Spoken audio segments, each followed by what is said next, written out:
Inflation, collapse, monetary reset. That's not me being dramatic. That's Larry Lepard describing the storm we're living through right now.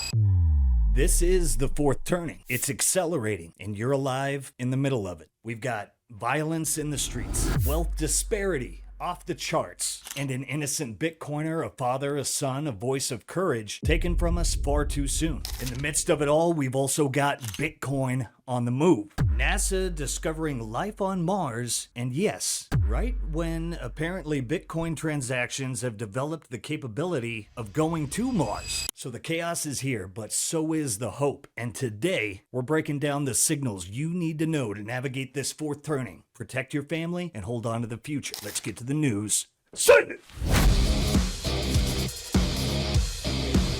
Hello, welcome back. I'm Michelle McQuarrie. You're watching The Real Story, and we are continuing with part 2 of my conversation with Larry Lepard. As we spoke about in part 1 of this interview, Larry says that we have built our financial system on a bedrock of sand, not sound money, and it is collapsing and quickly. The sovereign debt crisis is fast approaching.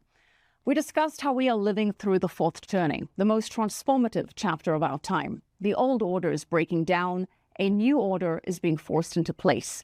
Every fourth turning is about change. It's the final act of a cycle.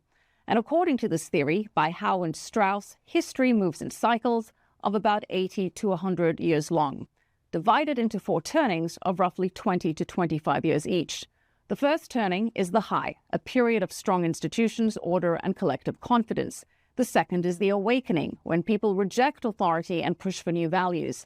The third is the unraveling, when trust erodes, division rises, and institutions decay. And then comes the fourth turning, the crisis. This is the storm, and we are in it now. The last fourth turning gave us the Great Depression and World War II.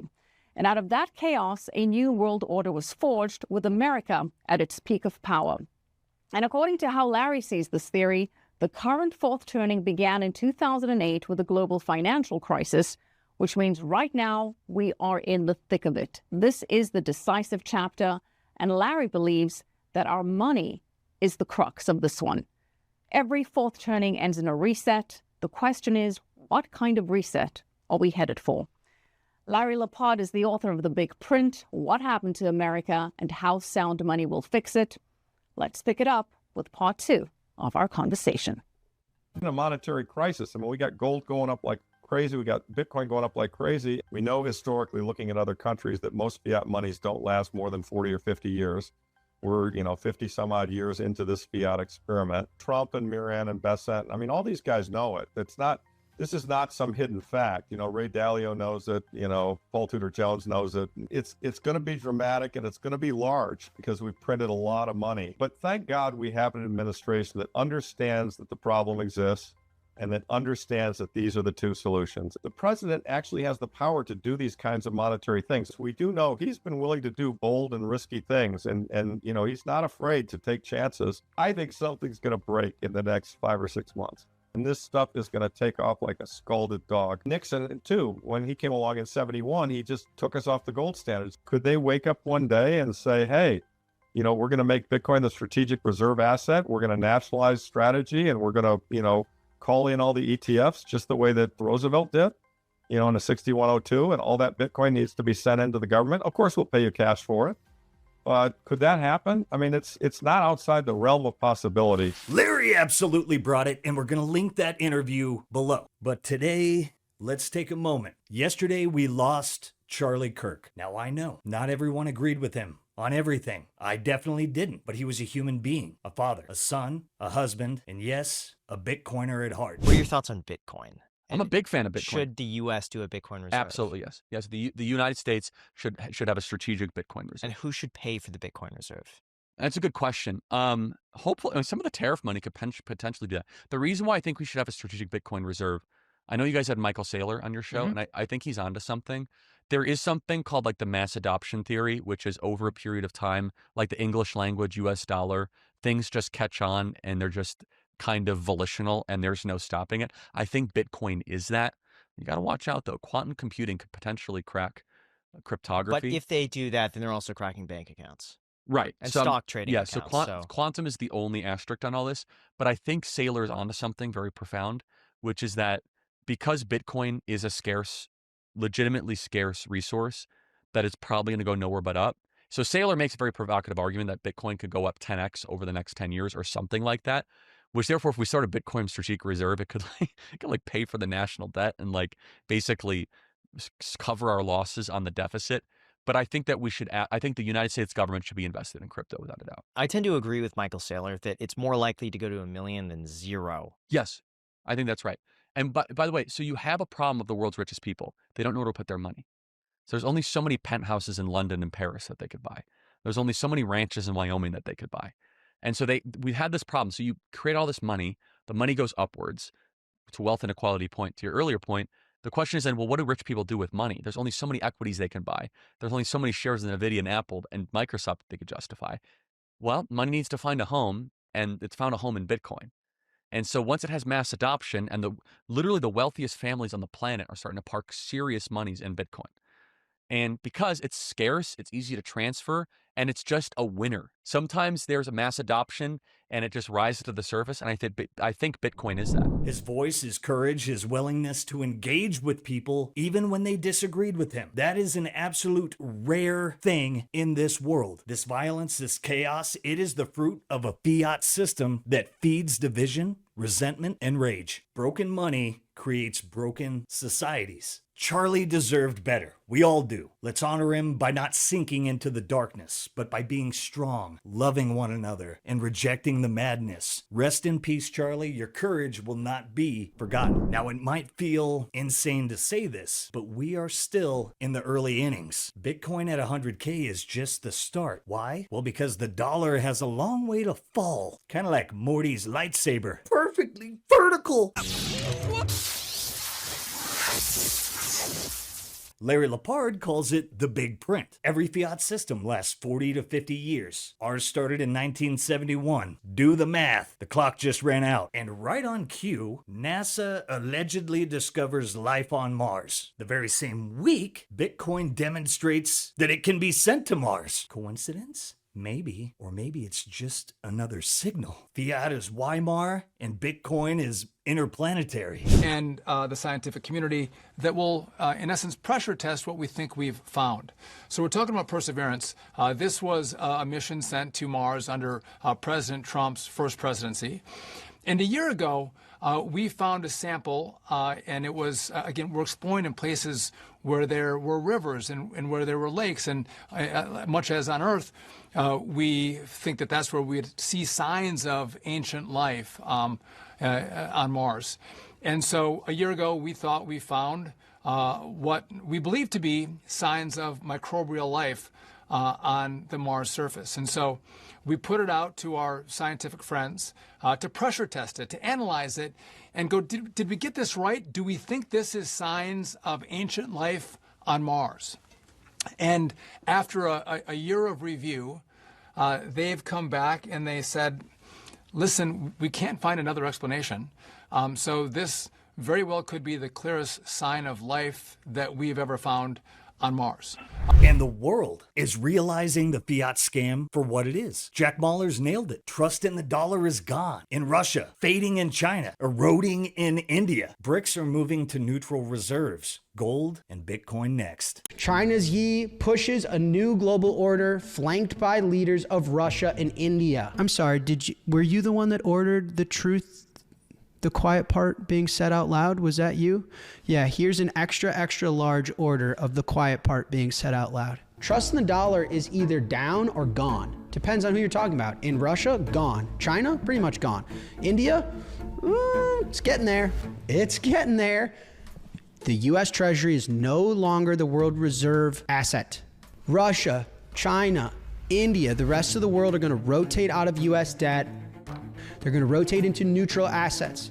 What the BRICS nations are doing is saying, we're going to take all of our surplus, all of our export profits, we're going to sweep it into gold and Bitcoin. We are living in a neutral reserve era. Gold is going to lead Bitcoin. Bitcoin is going to follow and outperform. Bitcoin is going to win over the long tail. And the BRICS nations are forcing this. That's exactly what they're doing. This is Vladimir Putin's advisor. This is the top of the top, saying the quiet part out loud. The United States is trying to rewrite the rules of gold and Bitcoin. These two sectors, gold and Bitcoin, are essentially alternative to the traditional global currency system.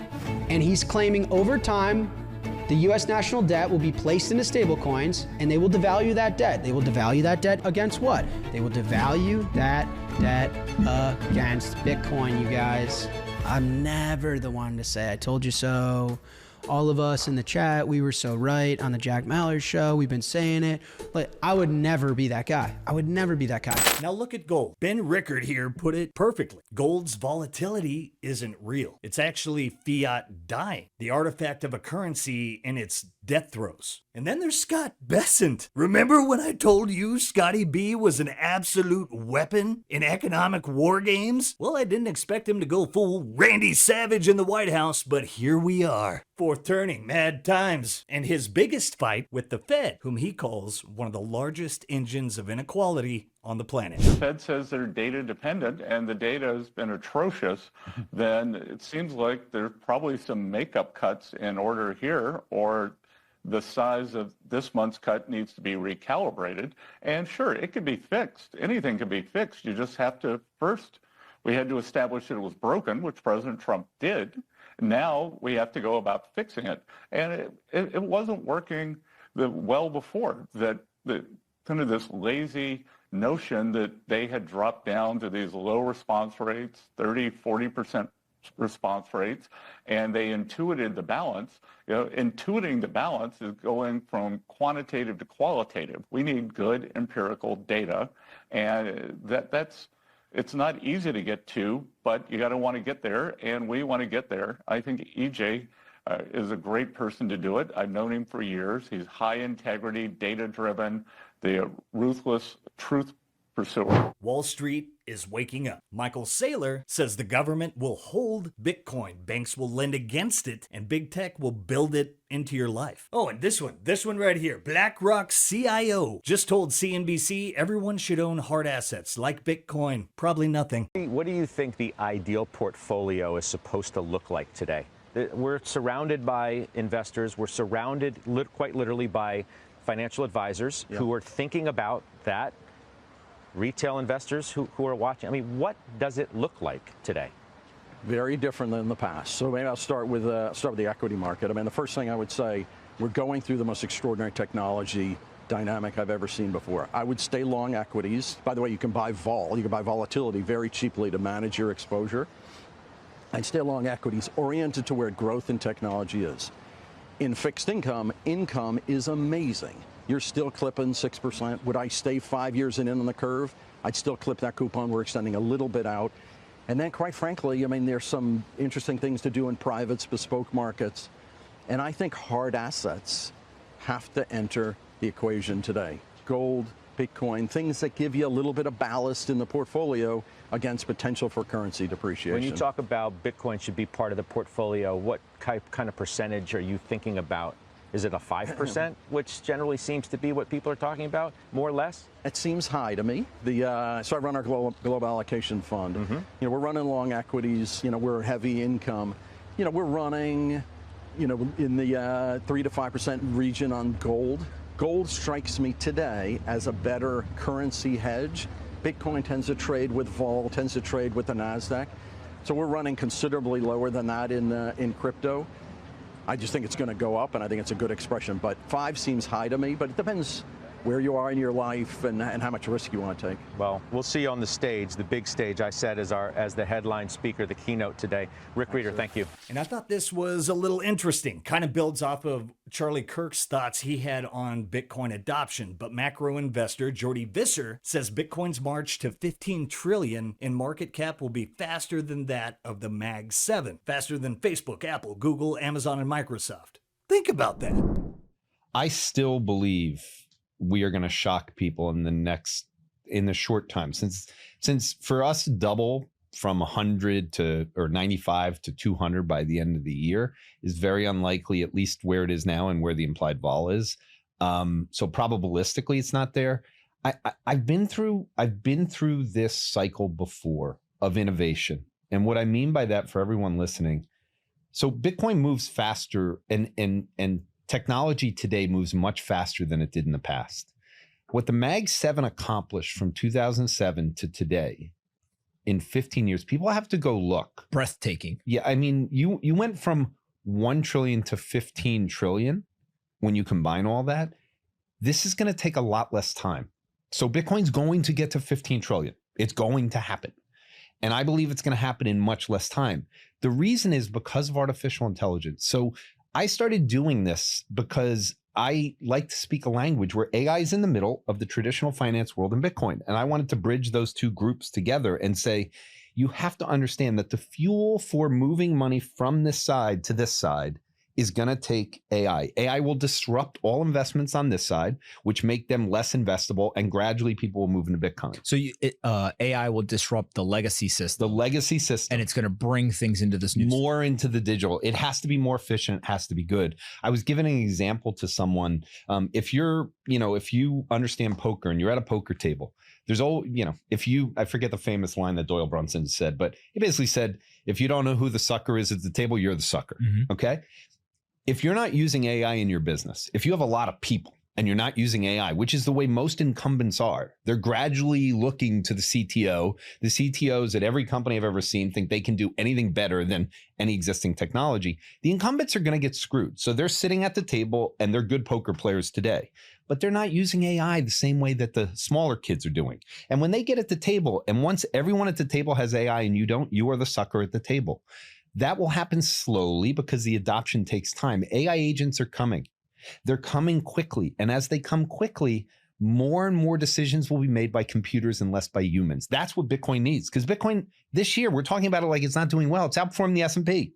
The only thing it hasn't outperformed this year is gold. That's it. And then some of the foreign markets, but it's outperformed them by a lot. So I think as people kind of get used to this, at some point, just like the Mag 7, this will go parabolic. And I think everything today is happening in about 1/10 the time. So if it took 15 years to go from 1 trillion to 15 trillion with the Mag 7, I'm not saying it's going to happen in 1/10 the time, meaning 1.5 years.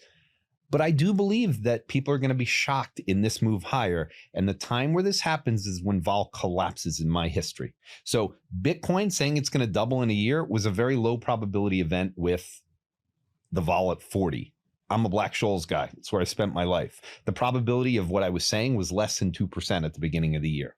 I still think this stuff is going to happen. Insane. Now, before we bring it home today, look at our likes. 3 or 4 times, maybe. I gotta pump those numbers up. Those are rookie numbers in this racket. Guys, don't forget to like, subscribe, and give us a pamp. And remember, if you don't hold your Bitcoin, you don't own your Bitcoin. And that's why we're proud to be sponsored by The Bitcoin Way. These are the pros who help you take full control, from setting up your first wallet to multi-sig, inheritance planning, and even running your own node. No confusion, no guesswork, just sovereignty. So don't wait till it's too late. Head over to thebitcoinway.com and schedule your free consultation today using that link in the show notes. Oh, need cash but don't want to sell your Bitcoin? Ledn is the global leader in Bitcoin-backed loans, issuing over $9 billion in loans since 2018. And they were the first to offer proof of reserves. With Ledn, you get custody loans, no credit checks, no monthly payments, and more. Visit learn.ledn.io/simply to learn more. All right, big finish time. I don't know if you guys saw this, but Apple just dropped an orange iPhone. Coincidence? I don't think so. Orange is the signal of the future. Oh, and wait, what was that Giga Chad said again? Oh yeah, he says Bitcoin will be built into your iPhone, and the timing couldn't be any more perfect. Bitcoin is the one universally acknowledged commodity. If we let banks in the United States use Bitcoin and custody it and sell it and buy it and loan against it, if the United States government begins to hold it in a strategic reserve, the beneficiary will be America. If you could talk to President Trump and say, here's the one thing I would tell you to do to ensure that America leads the way in the crypto space, what would you tell him?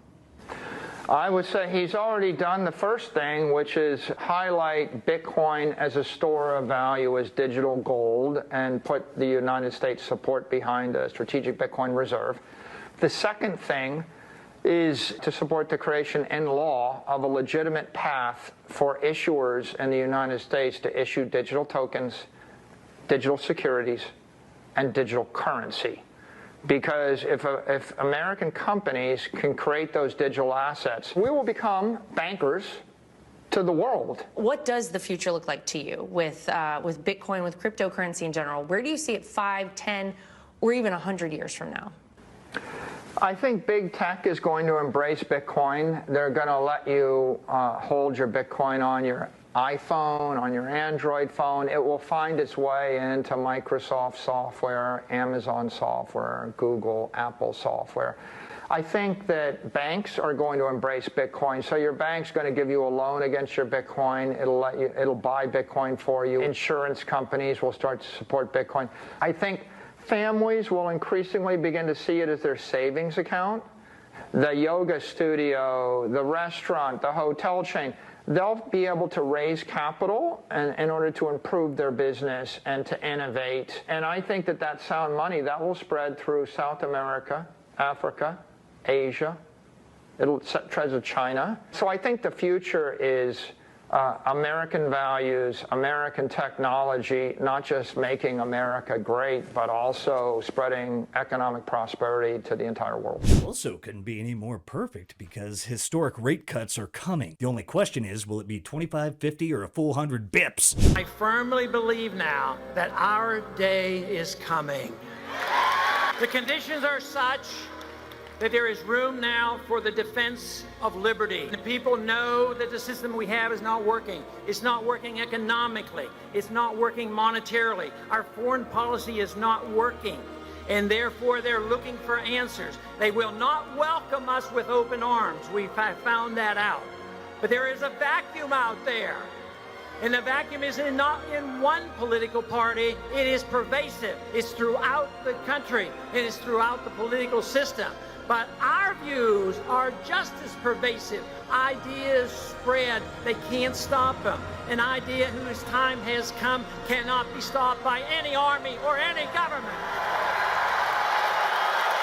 We are in the fourth turning. This is the storm, and the choice is simple. Stay on the sinking Fiat ship or build for the bright orange future. The signs are everywhere. Wall Street, Washington, Mars, now even in your pocket. Which side are you on? And will you be attending Mining Disrupt 2025? See the future of Bitcoin mining up close in Dallas, Texas, November 11th through the 13th. The biggest names in the industry, cutting-edge rigs, Bitcoin and AI integration. The signal you're not going to get anywhere else. Grab your tickets today and use promo code SimplyBitcoin for 20% off, and we'll see you at the news desk. Hey, drop it in the comments. Do you think the Fed cuts 25, 50, or even 100? And where do you think Bitcoin goes from here? And I hope you guys enjoyed this one. Don't forget to like, subscribe, and give us a pound. And set those notifications for the best in Bitcoin news delivered to you daily. We got Sophie, Dante, and Oceans. They got bangers coming your way, so stay tuned, and I'll catch you all next time. Love you guys. And we're gonna make it. Peace. If you prefer to go down with the ship, you.